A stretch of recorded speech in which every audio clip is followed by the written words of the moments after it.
오늘은 마태복음 22장 내 이웃을 내 자신과 같이 사랑하라 라는 말씀으로 함께 말씀을 보도록 하겠습니다. 예수님은 사람들을 하나님의 말씀으로 가르치시고 병든 자를 고치시고 귀신을 쫓아내며 오병이어로 사람들을 먹였지만 대제사장과 장로들, 바리새인들 눈에는 예수는 걸림돌, 방해꾼, 죽여야 하는 사람으로 생각했습니다. 그래서 예수님은 자신을 건축자들이 버린 돌 같았지만 하나님께서 모퉁이의 머릿돌, 주춧돌이 되게 하신다고 말씀합니다. 예수님은 하나님의 아들로 이 땅에 오셨지만 사람들은 건축자들의 버린 돌같이 취급하여 십자가에 매달아 죽였으나 부활하시고 성천하시어 심판주로 오신다는 것입니다. 대제사장과 장로, 서기관, 바리새인들은 당시 성전을 중심으로 하는 구약교회, 유대교회의 중심 인물들이었습니다. 이들이 예루살렘에 입성한 예수님과 부딪혔는데 예수님은 이 돌 위에 떨어지는 자는 깨지겠고 이 돌이 사람 위에 떨어지면 그를 가루로 만들어 흩으신다고 말씀을 하십니다. 오늘 한국 교회 또한 마찬가지입니다. 예수님의 말씀이 아닌 교회의 전통, 교회의 법, 자신의 생각을 앞세운다면 부딪혀 가루가 될 것입니다. 예수님의 말씀이 아닌 다른 것을 통해서 교회는 존재할 수 없는 것입니다. 교회의 앞날을 걱정하면서 말씀을 읽고 그의 말씀을 따르지 않는 성도들이 모여있는 교회는 반드시 가루가 되어 흩어질 것입니다. 1절 예수께서 다시 비유로 대답하여 말씀을 합니다. 대제사장과 바리새인들과 직접 부딪히지 않기 위해서입니다. 2절 천국은 마치 자기 아들을 위하여 혼인잔치를 베푸는 어떤 임금과 같다고 말씀합니다. 임금이 자기 아들을 위하여 혼인잔치를 베푸는 곳이 천국 하나님의 나라라는 것입니다.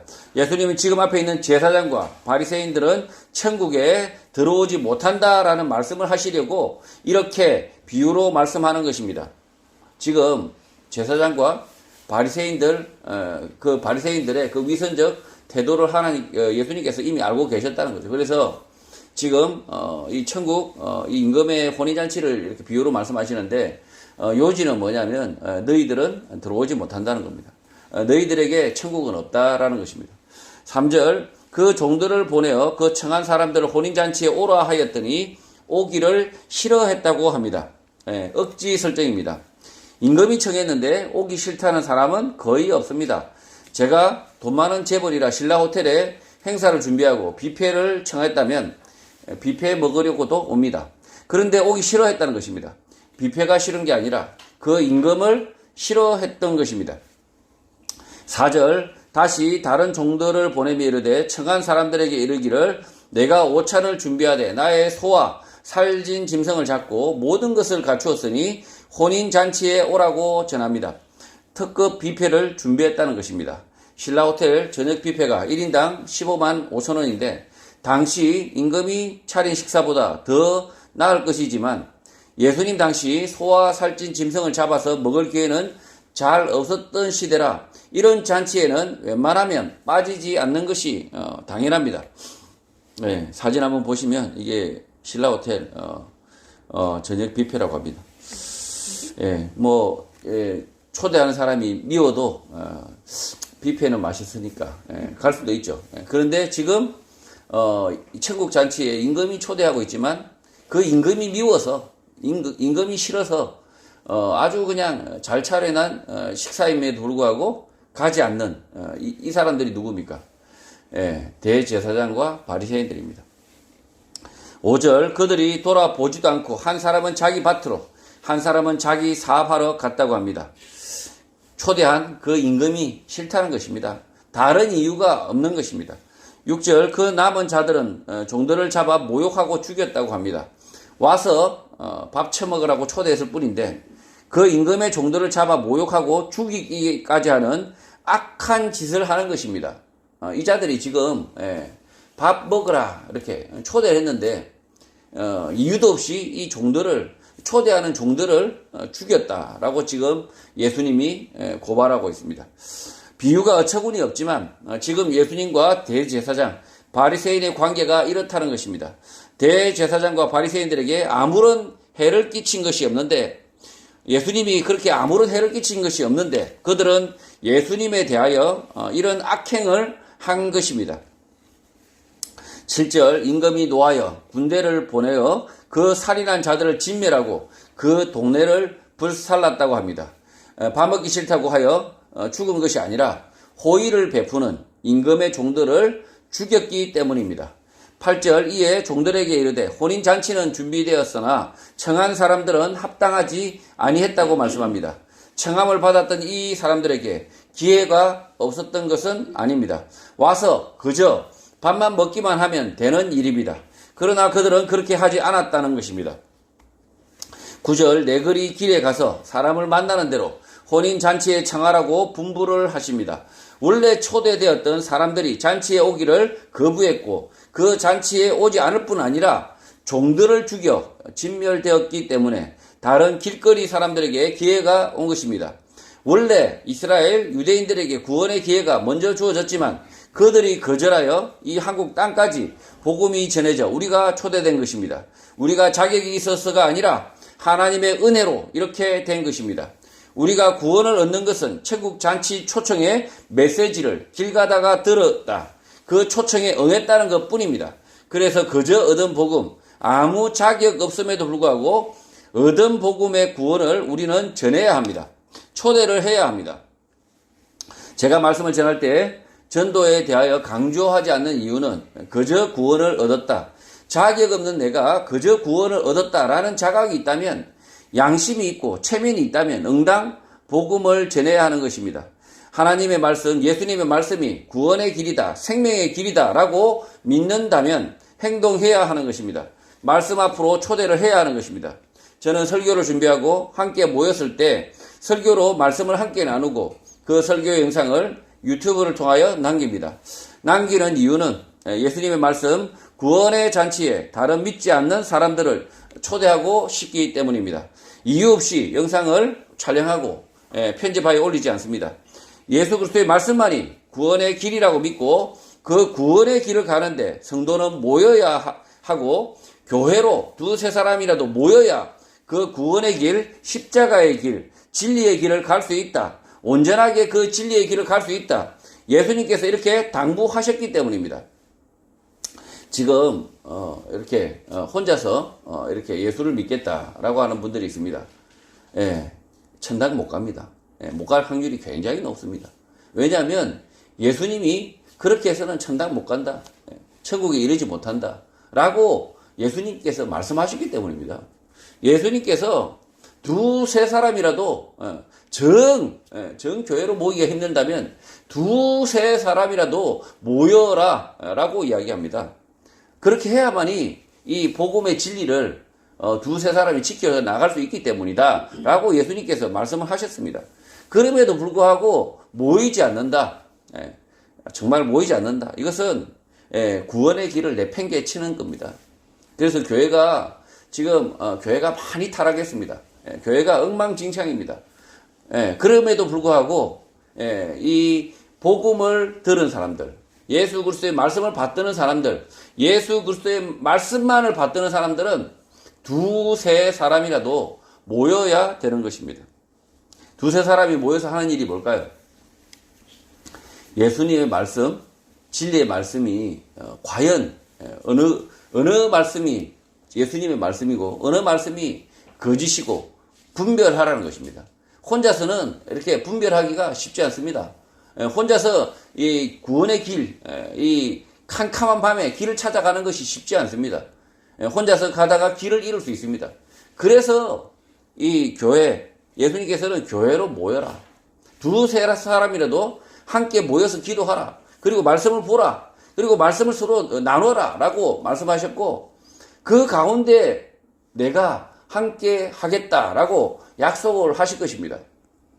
예수님께서 이렇게 말씀하시고 당부하셨는데 말씀을 듣지 않는다. 그건 기독교가 아니라 끝까지 자기 고집을 한다면 그건 기독교가 아니라 그냥 이단 사입인 거죠. 10절, 종들이 길에 나가 악한 자나 선한 자나 만나는 대로 모두 데려오니 혼인잔치에 손님들이 가득했다고 합니다. 개역 개정 성경에서는 악한 자, 선한 자로 번역하고 있지만 선악의 개념은 아니고 킴 제임스 영어 성경을 보면 좋아 보이는 사람, 좋아 보이지 않는 사람 정도로 말하는 것이 타당할 것 같습니다. both bad and good 이렇게 표현하고 있기 때문입니다. 임금의 혼인잔치에 많은 사람들이 왔습니다. 혼인잔치에 부르는데 아무런 제약이 없었기 때문입니다.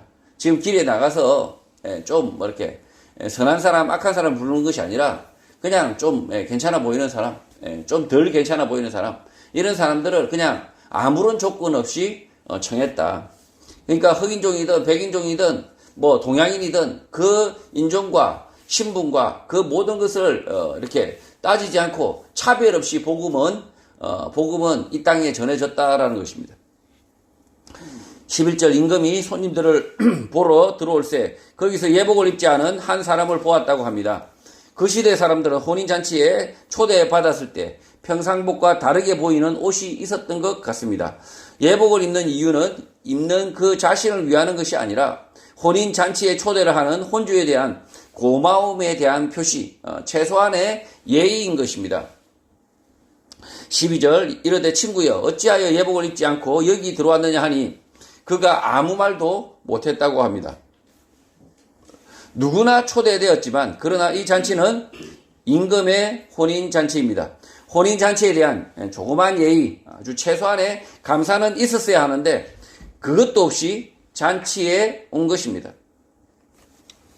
13절 임금이 사원들에게 말하되 그 손발을 묶어 바깥 어두운 데에 내던지라 거기서 슬피 울며 이를 갈게 된다라고 말씀합니다. 초대에는 응했지만 그 초대하는 사람이 누구인지 관심이 전혀 없는 사람, 잔치는 누리고 싶지만 그 잔치를 베푸는 사람에 대해서 알고 싶어 하지 않는 사람인 것입니다. 오늘 한국 교회도 이런 사람들이 천지입니다. 천국은 가고 싶으나 그의 의를 구하지 않습니다. 이 땅을 살면서 자기 자신만을 위하여 살면서 죽어서도 자기 자신만을 위하여 천국에 들어가고자 하는 것입니다. 아무런 행함이 없는 사람, 이런 사람은 주님께서 내쫓으신다라고 말씀하고 있는 것입니다.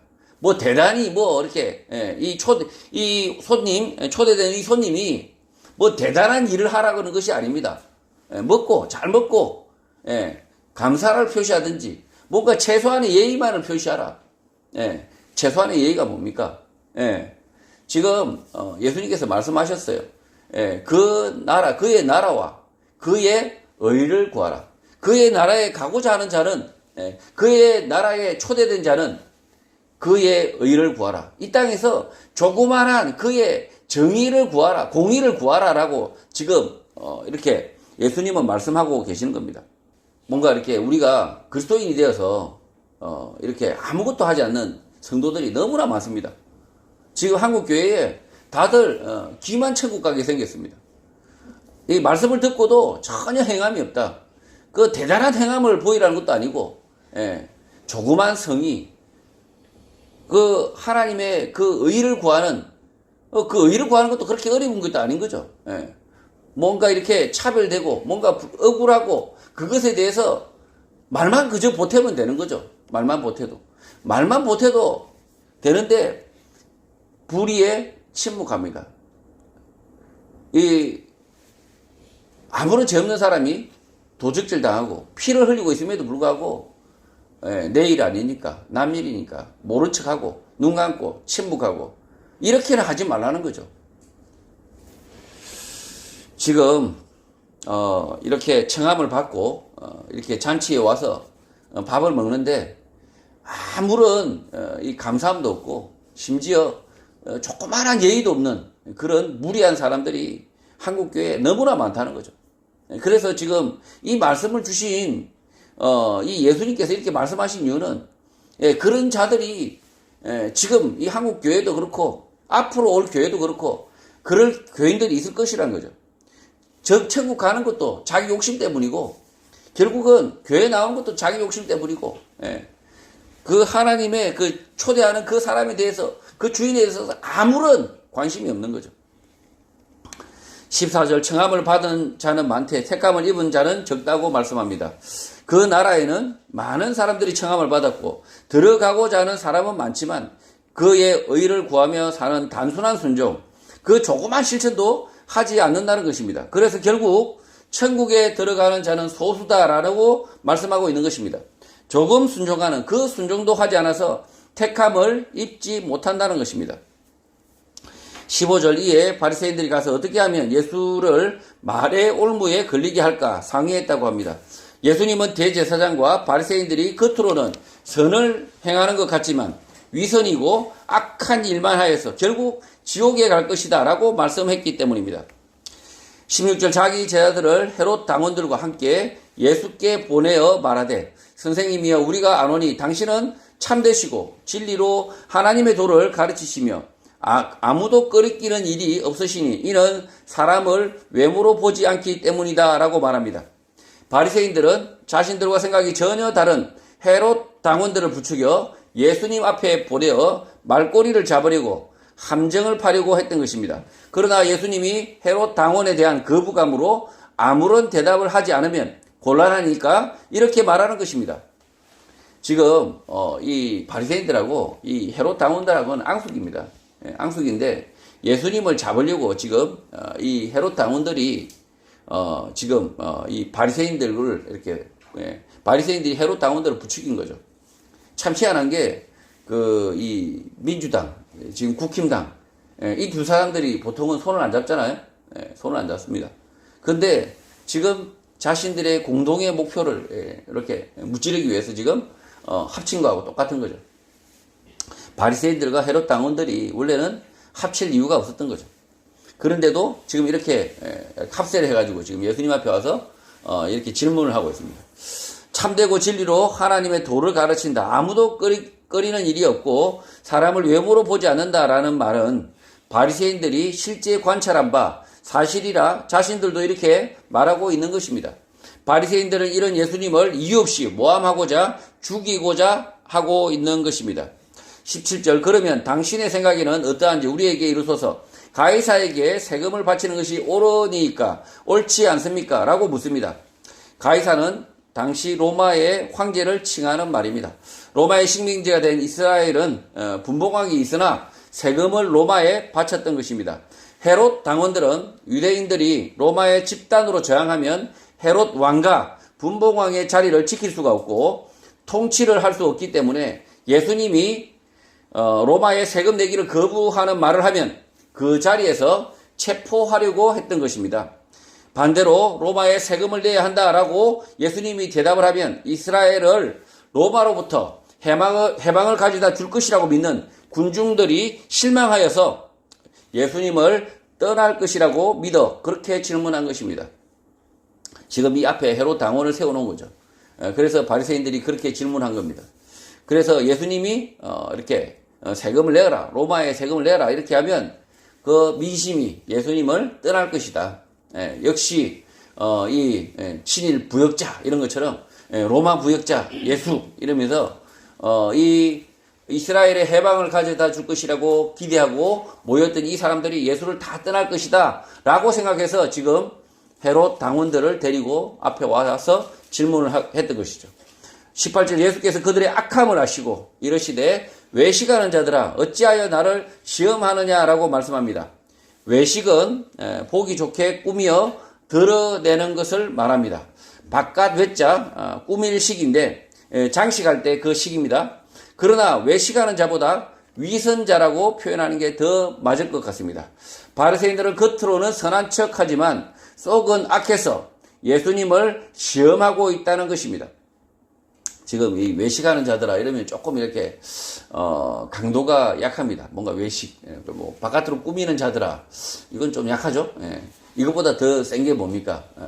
위선자들아, 위선자들보다 좀 더 센 게 뭐죠? 야이 XX들아.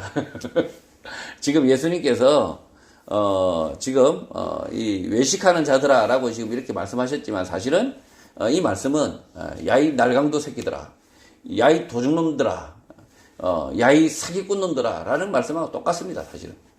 그래서 이렇게 성경이니까 뭔가 이렇게 자꾸 이렇게 번역을 할 때, 성경을 번역할 때 성경이니까 조금 뭐랄까 이게 경전이니까 뭔가 이렇게 포장을 하려고 합니다. 그러다 보니까 단어가 이렇게 이렇게 외식하는 자들아. 그러니까 이 위선자들아. 이렇게 라고 쓰지 않고 포장을 했지만 실제로는 이 말씀은 위선자들입니다. 이 도둑놈들아입니다. 지금 이 누구에게 지금 이렇게 이야기하고 있습니까? 바리새인들에게 말씀하고 계시거든요.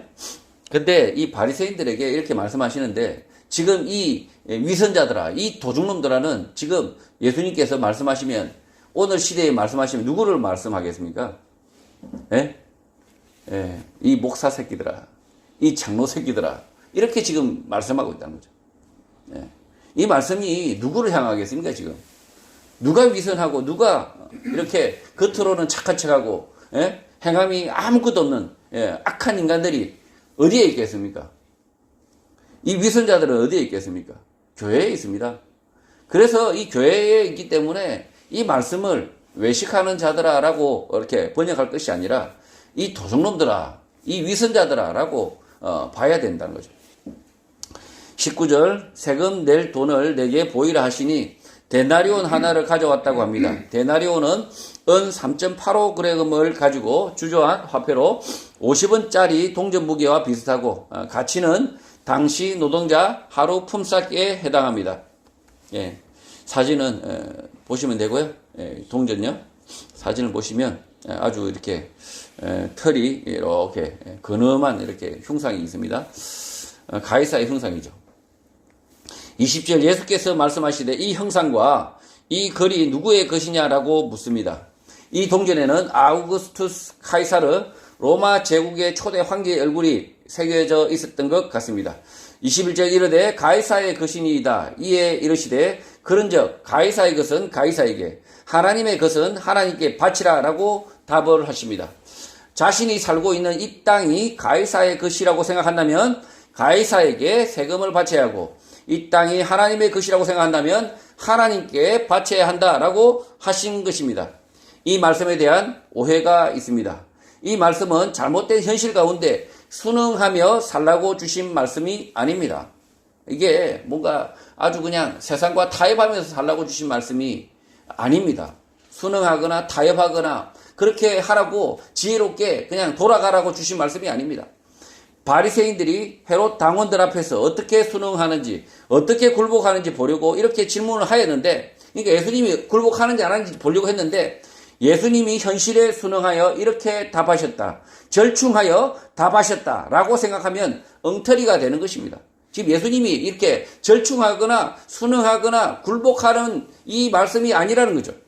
예수님은 가이사 로마 황제를 떠받들고 있는 바리새인 너희들은 가이사에게 세금을 바치고 있지만 이 모든 나라가 하나님의 왕국, 하나님의 나라라고 생각하는 하나님의 자녀, 성도는 자신의 인생을 하나님께 드려야 하는 것입니다. 세금 바치는 대상의 문제, 돈을 바치는 대상의 문제가 아니라 자신의 삶의 주인이 가이사, 황제, 사람, 자기 자신이냐 아니면 자신의 삶의 주인이 하나님이냐 라는 문제입니다.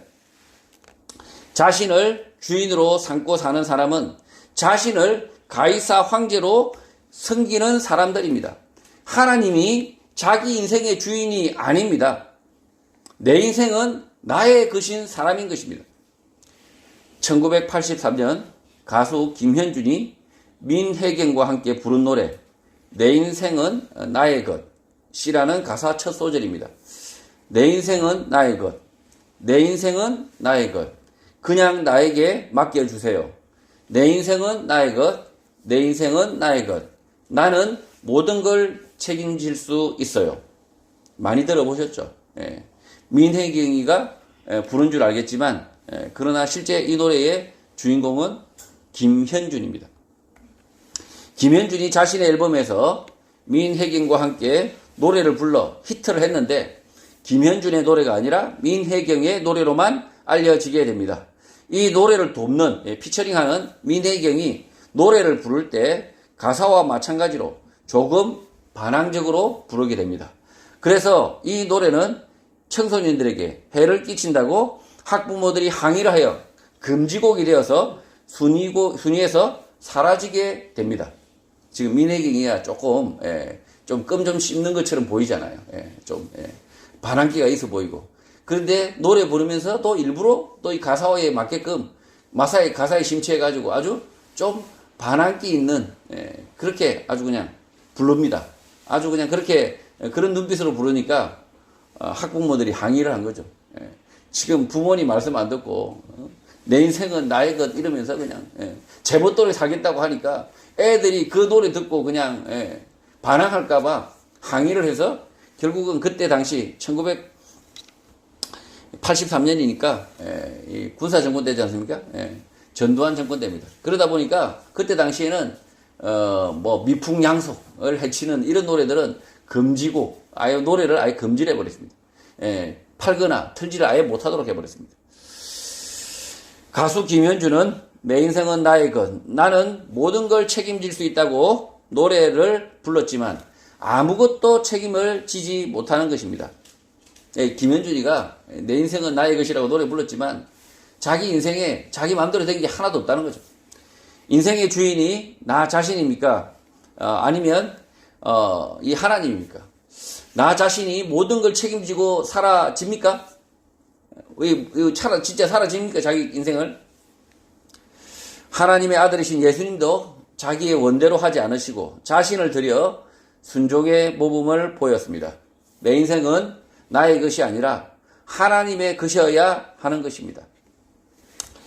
지금 이 가이사의 것은 가이사에게, 하나님의 것은 하나님에게 바쳐라 라고 하는 이 말씀이 마치 절충하고 있고 타협하고 있고 뭐 이렇게 순응하고 있고 비껴가고 있고 라고 생각한다면 오산이라는 거죠.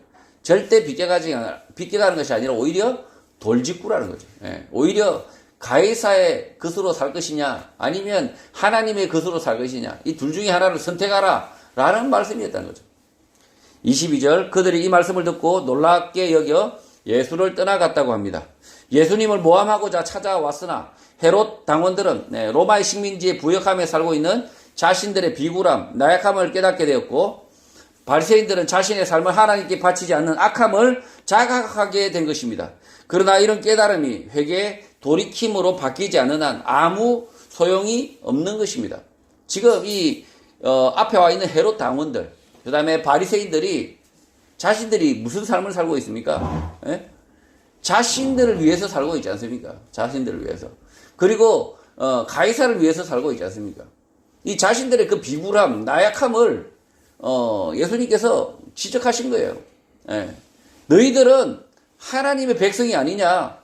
너희들의 주인은 하나님이 아니냐? 너희들은 이스라엘 사람, 그러니까 하나님의 백성이라고 자부하는 사람들이 아니냐? 그런데 왜 니놈들이 가이사의 종으로 살고 있냐? 라고 지금 예수님께서 말씀하시니까 더 이상 할 말이 없는 거죠. 더 이상 할 말이 없고 심지어 헤롯 당원들도 세금을 내지 않아야 된다. 이렇게 하면 잡아가려고 했던 헤롯 당원들도 찔림이 있는 거죠. 찔림이 있어서 아무 소리도 못하고 꽁무니를 내뺐다. 이게 지금 이 말씀의 가르침이라는 거죠. 이 말씀을 전혀 엉뚱하게 이해하시면 안 됩니다. 지금 사람들은 다들 대부분은 사실은 원래 내가 주인입니다. 내가 주인. 내 인생은 나의 것. 이게 한 8, 90% 되는 것 같고, 그 다음에 한 10%, 한 9% 남짓은, 9% 남짓은 누가 인생의 주인입니까? 이만희가, 그 다음에 박태선이가, 엉뚱한 게 주인이죠. 아니면 김건희가, 이런 식으로 이 남이 주인이 되는 사람이 있습니다. 남의 종으로 사는 사람들이 있습니다. 그리고 나머지 1%가 진짜 하나님을 자신의 삶의 주인으로 섬기고 있지 않나. 정말 2%는 됩니까? 자신의 삶을 대부분의 사람들은 자기의 인생으로 알고 삽니다. 자기가 주인이 돼서 이 땅을 살지만, 그러나 예수님은 이 땅의 주인, 나의 주인은 내가 아니라 하나님이다. 그리고 심지어 이스라엘 사람들, 유대인들은 자신을 스스로 뭐라고 생각합니까? 선택한 민족, 선민, 하나님의 것, 하나님의 백성, 이렇게 생각하고 사는데도 불구하고 지금 이 헤롯 당원과 이 바리새인들은 엉뚱하게 생각하고 살았던 거죠.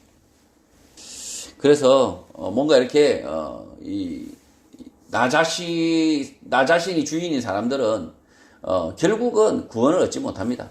하나님의 나라에 이르지 못합니다. 23절 부활이 없다 하는 사두개인들이 그날 예수께 와서 물었다고 합니다. 헤롯 당원과 바리새인의 협공이 실패로 돌아가자 사두개인들이 다시 공격을 해보겠다고 하여 찾아와서 물은 것입니다.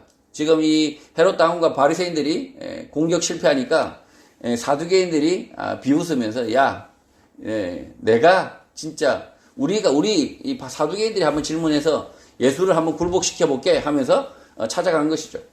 사두개인은 구약에 기록된 율법만을 믿으나 부활, 영생, 영혼은 믿지 않는 사람들로 현실주의자, 물질주의자로 지칭됩니다. 24절 선생님이여 모세가 일렀으되 사람이 만일 자식이 없이 죽으면 그 동생이 그 아내에게 장가들어 형을 위하여 상속자를 세워야 한다라는 형사취수의 율법을 말합니다. 형사취수는 형이 죽은 뒤에 동생이 형수와 결혼하여 함께 사는 혼인제도입니다. 주로 유목민족에게 나타나는데 이 율법은 신명기 25장 5절에 모세를 통하여 주시는데 당시 과부가 되는 여성은 경작지를 가지거나 자산을 상속하지 못하기 때문에 경제적 활동이 어려워 빈곤한 삶을 살 수밖에 없는데 가족인 동생이 과부가 되는 여성을 돌보도록 주신 계명인 것입니다. 25절 우리 중에 7형제가 있었는데 마지가 장가들었다가 죽어 상속자가 없으므로 그 아내를 그 동생에게 물려주었다고 합니다. 하필 형이 죽었는데 자식도 없어서 그 동생이 형수와 결혼을 하는 것입니다. 26절 그 둘째와 셋째도 일곱째까지 그렇게 했다고 합니다. 오늘 교통사고 등 각종 사고가 있어도 이렇게 되는 게 불가능한데 7형제가 다 죽었다는 거 아닙니까? 차례대로. 예수님 당시 사람도 많지 않고 사고도 많지 않은데 전쟁 상황도 아닌데 이렇게 죽었다는 것은 억지 설정인 것입니다. 이게 말이 안 되는 게 맨 마지부터 순서대로 도미노로 죽는 것도 어렵지만 7형제가 다 죽는 것도 어렵지만 도미도 순서대로 죽어야 돼. 순서가 바뀌면 또 안 돼. 참 이게 말도 안 되는 소리죠. 그리고 이 7형제가 다 씨가 없어. 다 자식 새끼가 없어야 돼. 말이 되는 설정입니까 이게? 그러니까 이게 이런 억지 설정의 이 비유를 지금 하고 있습니다. 27절 최후에 그 여자도 죽었다고 합니다. 억지 설정에 이어 그 여자도 죽어야 예수님께 곤란한 질문을 할 수 있으니까 억지로 죽인 것입니다. 이 막장 드라마를 보면 스토리와 아무런 연결도 없이 배우를 어처구니 없이 죽이는 것과 같은 억지인 것입니다. 지금 뭐 이유도 없습니다. 제 배우 죽여 이러면 그냥 갑자기 밥 먹다가 하고 죽는 거예요 그냥. 이게 뭔 일인지도 전혀 납득이 안 되는 그런 스토리죠. 28절 그런즉 그들이 다 그를 취하였으니 부활 때에 7 중에 누구의 아내가 됩니까? 라고 묻습니다. 일어나지도 않는 일을 억지로 설정하고 이렇게 물은 것입니다.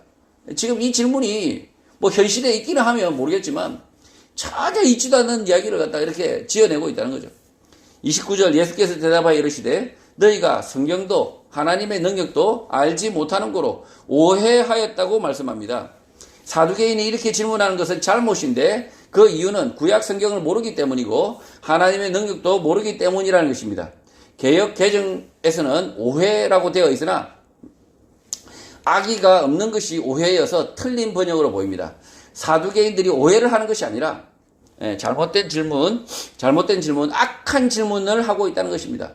지금 이게 번역이 약간 약하게 번역을 하려고 합니다.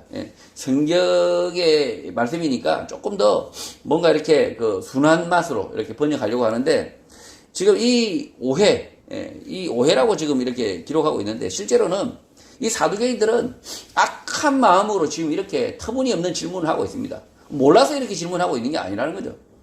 몰라서 자신들이 이렇게 멍청해서 이렇게 질문하고 있는 건 절대 아니라는 거죠.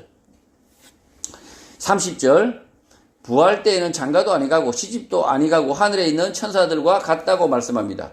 죽은 육신이 부활할 때 장가가고 시집가던 그 관계 속에 놓이지 않는다는 것입니다.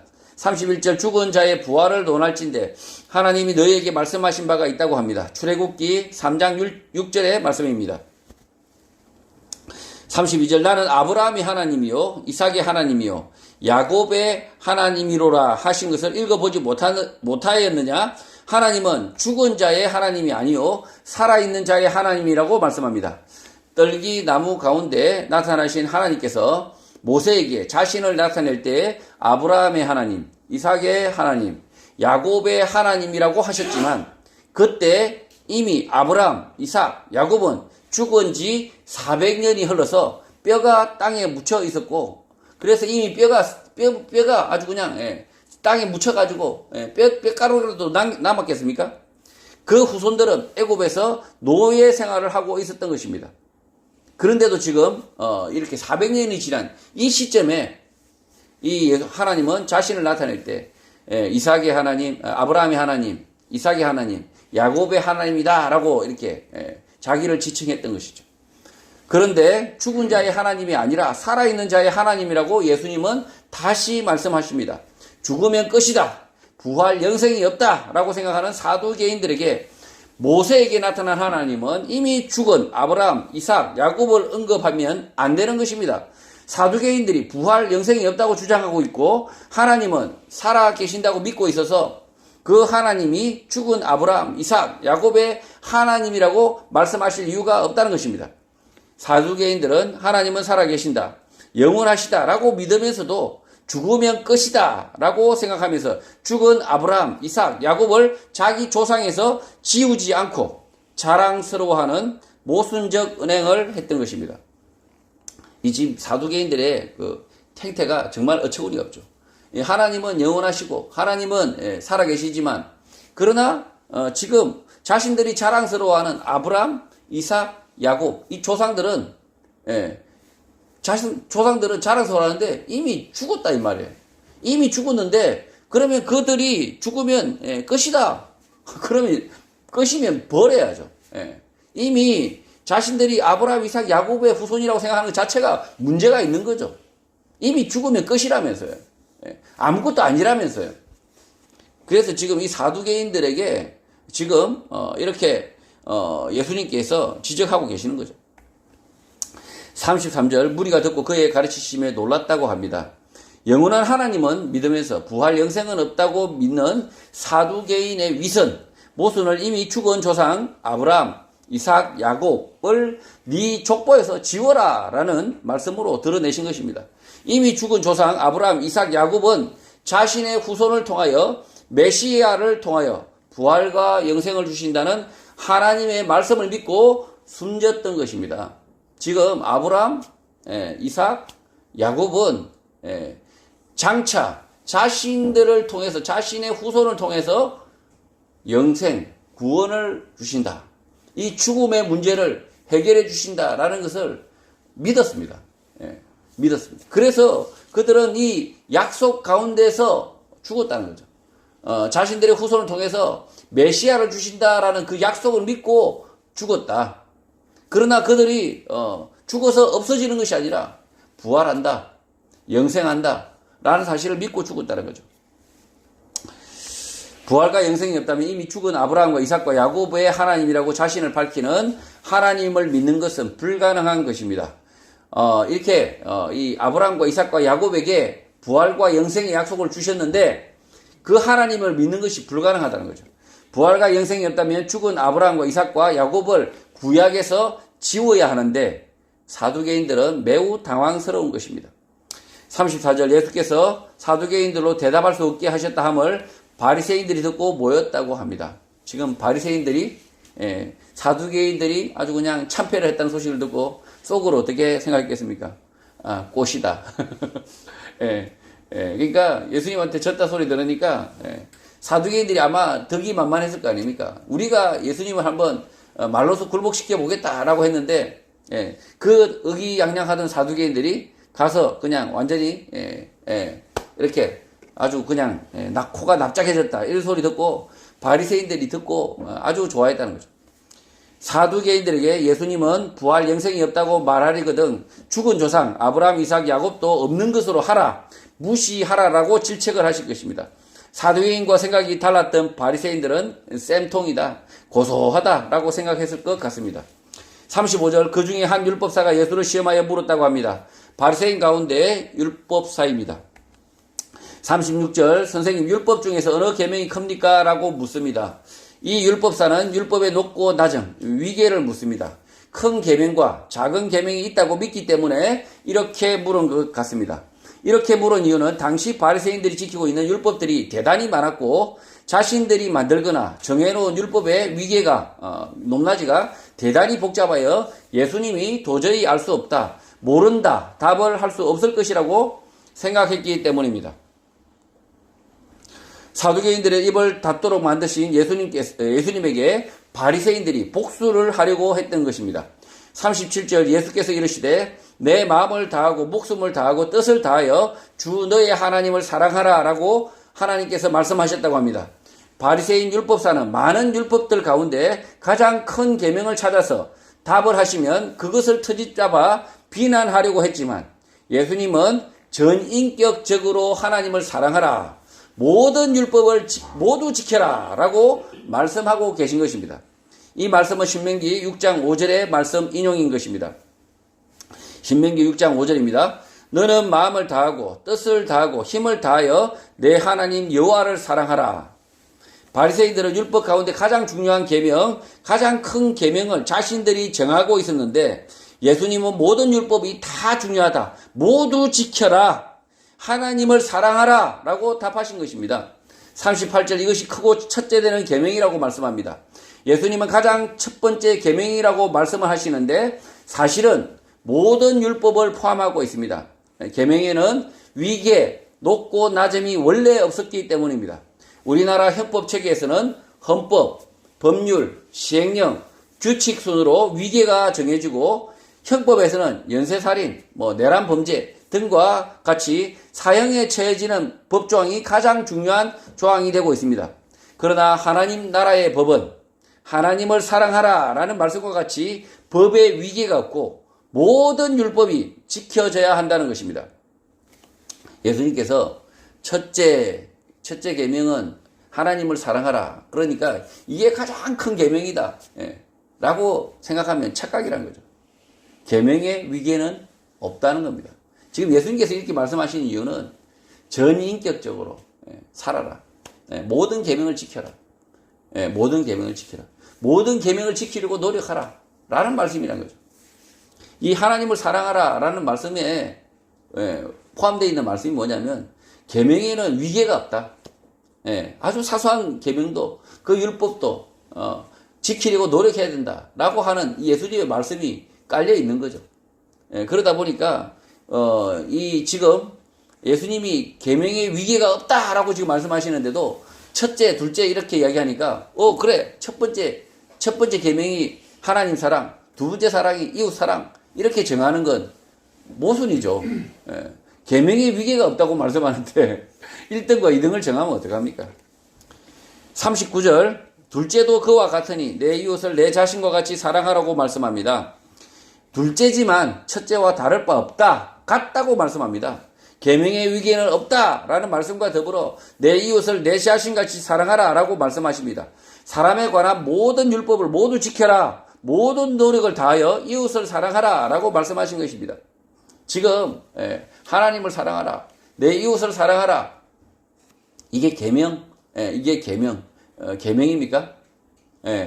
지금 예수님께서 이 말씀하시는 것은 이것이 계명이 아니라 너의 전인격으로 하나님을 사랑하고 이웃을 사랑하면서 모든 계명을 지켜가며 너의 인생을 최선을 다해서 살아라 라고 지금 예수님께서 이렇게 말씀하고 있는 거죠. 그래서 계명을 마치 이렇게 중요한 계명, 중요하지 않은 계명, 그런 계명은 없다는 거죠. 모든 계명은 자신의 삶에 있어서 다 중요하다는 거죠. 자신의 인격을, 모든 인격을 들여서 살라라는 거죠. 40절 이 두 계명이 온 율법과 선지자의 강령이라고 말씀합니다. 하나님을 사랑하라, 이웃을 내 자신같이 사랑하라 라는 말씀은 모든 율법을 지켜라 라는 말씀이고, 모세가 말한 율법들은 결국 전인격적으로 하나님의 말씀을 따르는 것, 순종하는 삶, 사람들 가운데 최선을 다하는 삶을 살라는 것입니다. 자신의 인생을 사랑하라는 거죠. 자신의 인생을 사랑하면서 자신의 모든 것을 사랑하면서 하나님을 사랑하고 내 이웃을 사랑하는 전인격적인 삶을 살라는 것이죠. 41절 바리새인들이 모였을 때 예수께서 그들에게 물으셨다고 합니다.